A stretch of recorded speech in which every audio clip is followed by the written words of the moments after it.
React ko lang to dito ngayon sa nangyari sa atin, lalo sa ating dating Pangulong Duterte na ayun na, nilipad na po kaninang anong oras yun dyan sa Pilipinas. Di ko lang maano yung oras talaga eksakto siya na nilipad. Napapunta siya munang Dubai. Tama, Dubai. Tapos Dubai pa Netherlands naman ang kanyang biyahe dito sa Europe.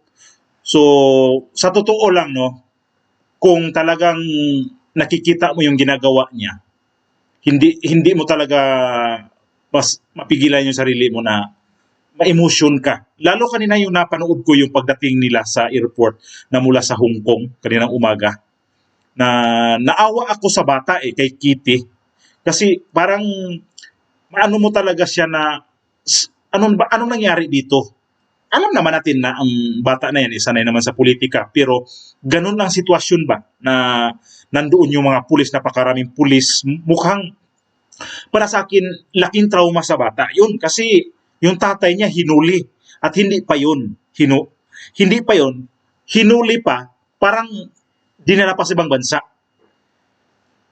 Itong administrasyon natin ngayon, sobrang talaga ang panglulutos sa mga Duterte. Ano kaya ang palabasin ni Bongbong Marcos nito sa nangyari ngayon?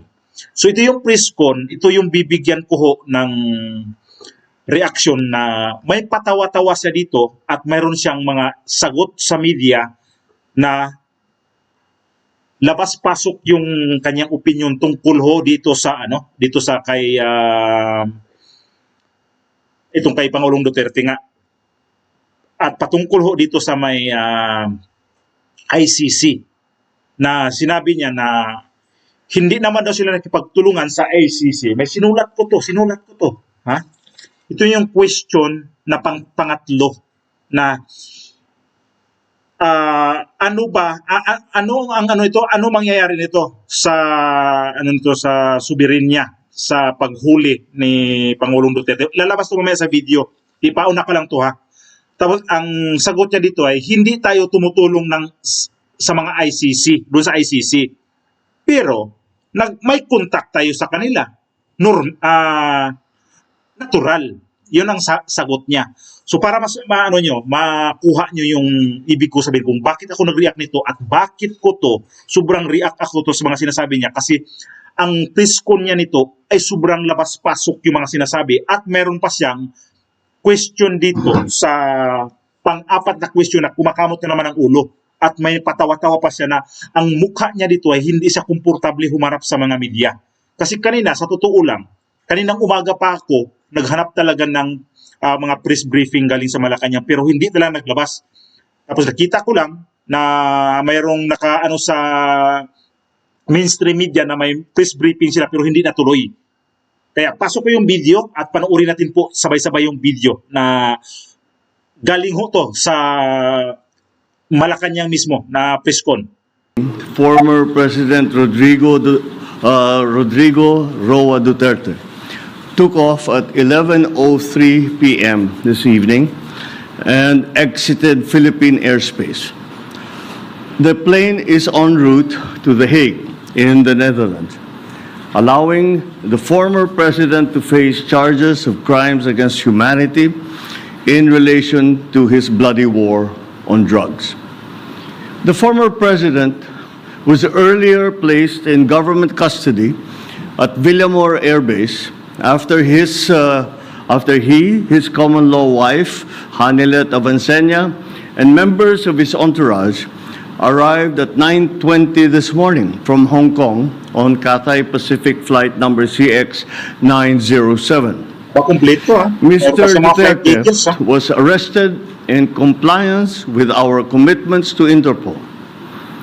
Hours before his arrival, Interpol Manila received an official copy of the ICC warrant. This prompted the Prosecutor General of the Department of Justice to serve the warrant.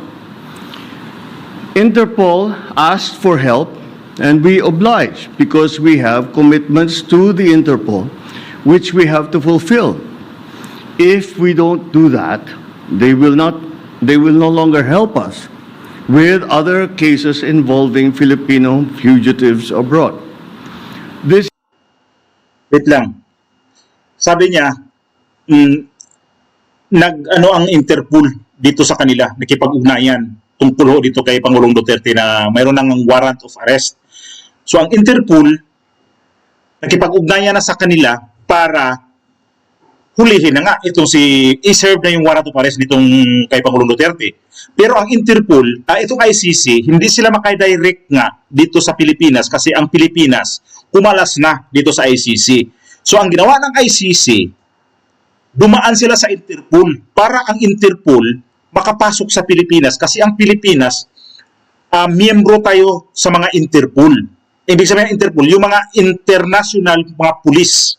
So kung mayroon kang mga hinahabol na mga kriminal o lumalabag sa batas, na, lalo sa mga malakihang lumalabag sa batas, may mga kaso, madali mahuli yan kasi Interpol na po ang magkukontak. So makukuha talaga nila yung tao. Pero feeling ba niya kay Pangulong Duterte isang pugante? Parang pala, tingnan niyo yung video niya ngayon ha. Parang pakiramdam niya kay Pangulong Duterte pugante. Saan ka makakita ng pugante? Galing pa sa Hong Kong to. Kalalapag lang ng eroplano kayo ng umaga daw sa Pilipinas, mga alas 9 pasado ng umaga. Sinalubong ka agad siya ng warrant of arrest dito sa mga Interpol. Tapos yan ba yung sabi niya mga pugante? Parang yun ang ano niya kay Duterte, pugante ang touring niya dito sa dating presidente. Tapos ano natin yung mga video, ay yung yung video na to. This is what the international community expects of us as the leader of a democratic country, Hirap that kasi is sa'yo, part of bulol-bulol the ka eh. community of nations. So I'm sure that the details that surround this what has happened today are familiar to you. I just wanted to make very, very clear and give you the facts from for the departure of former President Duterte from the Philippines. Thank you. Thank you very much, Mr. President. Kanina po ay nagpaabot ng tanong ang mga miyembro ng Malacanang Press Corps at atin po itong sasagutin. Question number... Bantayan natin ang mga question nito ni Jay Ruiz na tinatanong sa pinadala kay Jay Ruiz. At ito yung sinasabi ni Jay Ruiz para kay Pangulong Duterte. Huwag kayong lulubay. Pakinggan nyo at intindihin yung video dahil dito natin malalaman na ang kanyang pakay talaga labas-pasok siya sa kanyang mga sinasabi at nahuhuli na nakipag-ugnayan sila sa ICC. Pakinggan ho yung video ha. Number 1. Mr. President, meron po bang pisikal na kopya ng warrant of arrest laban kay dating Pangulong Rodrigo Duterte mula sa ICC? Oh, meron. This came in. Actually, it came in. I received it from Secretary Remulla. I received it at 3 a.m. last night, and I looked at it, and we went back and forth. 6:30, he wrote me again, and he said, "We have it already. We have the warrant of arrest from Interpol." And I said, "Okay, we'll put all our plans into place, and sige, let's proceed as we had discussed." Now, that's what happened. So yes, there is a very clear document that will explain that will explain the basis on how we conducted this arrest of former President Duterte. Sir, is it okay if we give them a copies of the arrest warrant? Photocopies of the arrest warrant? Will that be possible? Do we have... Sandali lang. Ibig sabihin, nahingi ko si Jay Ruiz ng kopya ng mga arrest warrant na hard copy ang hinihingi nito. Pero wala siyang hawak. Wala silang plano na mayroon silang gagawin na press conference nito na magsasalita si Bongbong Marcos. Tapos ito si Jay Ruiz, walang hawak na mga dokumento na ganyan. Tapos ang sabi nito ni Remulla, kasi napanood ko na itong video na to kanina, Ang sabi ni Remulla dito ay through email na lang sa soft copy na lang ibibigay nito. Ibig sabihin through email. Do we have limitations on that? We have the limitations, but we can. We have here the SILG who has been, of course, part and parcel of the entire operation. We will provide the PCO with a digital copy. Email. It has been attested by the Secretary of Justice and the Department of Justice as a lawful and legal warrant. Awful. We will publish it after this press conference, and you can use it as reference. These are, it's very simple. It's a request to the Philippine government from Interpol to enforce the arrest warrant. And of course, we comply with our commitments to Interpol. We did not do this because it was derived from or it came from ICC. We did this because Interpol asked us to do it. Kung natandaan natin ilang interview nito na tungkol nga dito sa ACC bago ho ito dumating ngayon na para sa akin trahedya to sa Pilipinas na nangyari ngayon kay Pangulong Duterte. Isang malaking trahedya, isang malaking sampal sa mga Pilipino kung bakit Pangulo natin dati pinadala sa Netherlands doon usigin, doon sampahan ng kaso na hindi naman siya gumawa ng kaso sa ibang bansa. At isa pa, ito si Bongbong Marcos, ilang interview niya na hindi talaga pwede i-entertain ang ICC kasi hindi na tayo miyembro sa ICC. Pero anong ginawa nito? Para magkaroon ng way ang ICC na makuha talaga si Pangulong Duterte, siya pang nag-guide. Sila ang nag-guide dito. Nadaan kayo sa Interpol para makuha niyo tong gusto nyong kunin na salot sa amin to dahil pag kami ang nandito to sa amin, walang mangyari sa politika namin kasi laging nasusuplak nito mga Duterte. Kaya gusto namin lumpuhin namin to mga Duterte talaga, patayin namin to mga Duterte. Yan ang ibig sabihin nito. Kaya nakipag-ugnayan siya sa ICC, doon kayo dumaan sa Interpol. Simple. Kasi ang Interpol, miyembro nga tayo ng Interpol, ang Interpol madali makapasok sa Pilipinas. Ang ICC hindi talaga pwede. So madaling way, doon sila sa Interpol makipag-ugnayan. O sige ICC, Interpol kayo makipag-ugnayan. Interpol sa amin kayo. Ganun lang kadali, Mr. President. Huwag mo kaming gawing bubo dahil ako, kahit wala akong pinag-aral pero hindi ako tanga kagaya mo. Animal tong presidente na talaga tayo. Ay, nako. And we have commitments to them. And we lived up to those commitments. Sir, thank you, sir. Second question, sir. Mr. President, sinasabi ng kampo ni PRRD na unlawful arrest daw itong ginawang pag-aresto sa kanya. Well, we followed every single necessary procedure. We had a very good basis on which to serve that warrant and to read him his rights. We followed all the legal procedures that are necessary. Illegal yung ginawa nyo, no? I'm confident that if in further examination, you will find that it is proper and correct. Sir, third question from the MPC. Mr. President, may violation ba ito sa ating soberanya itong Pakinggan nyo. pagkakaaresto kay dating Ito Pangulong yung pinaka-importanting Duterte? tanong, ha? No. Bakit naman? Dahil consistent naman tayo, hindi tayo tumutulong sa investigasyon ng ICC. Wala tayong meron tayong contact sa kanila, natural. Pero no, not on an official level. We didn't help them in any way.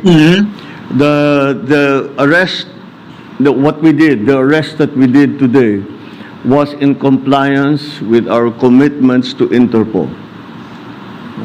It just so happened that came from ICC. But it's not because it came from ICC. It's because it came from Interpol. Pang-apat po na tanong, Mr. President, sinasabi po nila na ito ay political persecution lamang at may kaugnayan din daw sa 2028 elections. Kamot ulo. Okay. Okay. Kamot ulo. Sure. Sasabihin nila yan. Pang-apat na tawa. But, Pangatlo pala, pangatlo. this case started in 2017 when we were still members of the ICC, and it was during the time of former President Duterte.